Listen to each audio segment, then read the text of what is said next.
9 minutes after. When we last saw the crew of the Starship Enterprise, they had just trekked across the final frontier. Well, apparently they found their way back because they've just finished filming Star Trek VI, The Undiscovered Country. Now, the film doesn't open until December, but Chantal beamed aboard the set for a preview. Permission to come aboard, sir. Granted, sir. Welcome aboard, Admiral. When the first Star Trek movie was released back in 1979, some of its stars figured it would be the last. But the box office returns showed that Trekkies wanted more. So there was a sequel, and then another, and then two more. All this over a 10-year period. They all produced healthy profits, and these totals don't even include foreign and video sales and rentals. I have thought each one was the last from the very beginning. I thought after we did two that we might do three. Yeah. And then... after four, you knew we had to do five. After four, I knew I had to do five. And then but after five? After five, I thought, well, you know, this is the final frontier. Right. Yeah.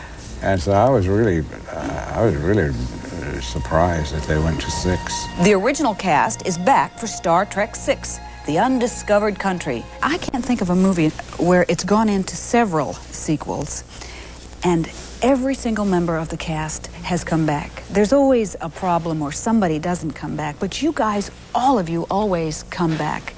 What is that camaraderie all about? Well, there is a camaraderie there, and I suppose the phrase "absence makes the heart grow fonder" is appropriate here, in that the movies were made to sometimes 3 years apart, and during that time it was rare to see anybody.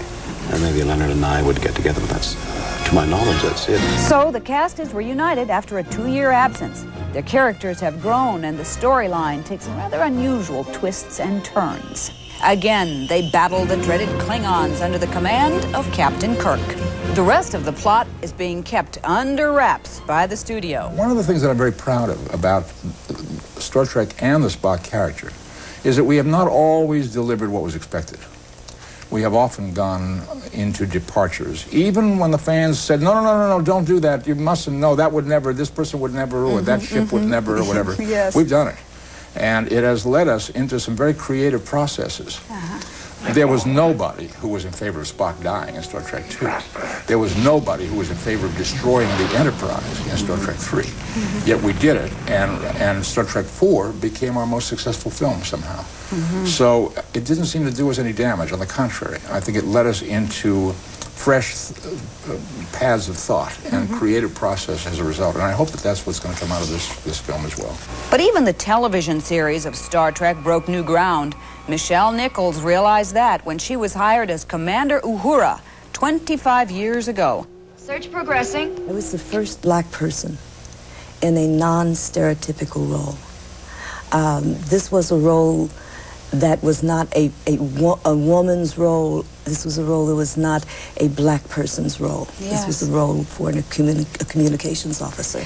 And until that time, there are just no such roles. So with shooting completed on Star Trek VI, the question remains. The last Star Trek, as I recall, was called The Final Frontier, making all of us think, well, this is the end, and yet here we have Star Trek VI. Does that mean maybe there'll be Star Trek VII? You have to see this script, and you will know it is not the end. When the results of 6 are out, they'll be thinking of a 7. You agree? But the people that are going to determine the future of Star Trek are the ones that buy the tickets. They know, and I don't think they're going to keep it a secret. No way. By January, we should have a good idea of whether we're going to be getting together for another family reunion, Star Trek VII. They'll keep beaming us up for a while. Right now, 53 minutes after Good Morning America continues in just a moment after this from AT&T.